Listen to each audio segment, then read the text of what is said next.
¿No sabes con qué acompañar el desayuno? Te enseño a preparar este jugo de frutas colorido, fácil, delicioso y económico, con plátano y beterraga. Agregamos 2 plátanos de cera a la licuadora, agregamos también una taza de fresas frescas, 2 trocitos de beterraga cruda, una taza de agua, una taza de leche, endulzante si prefieres un poquito más dulce, un chorrito de esencia de vainilla, licuamos súper bien y servimos.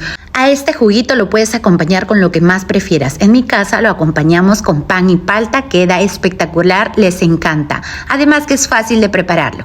Adiós, voy a engreír a los míos. Disfruten.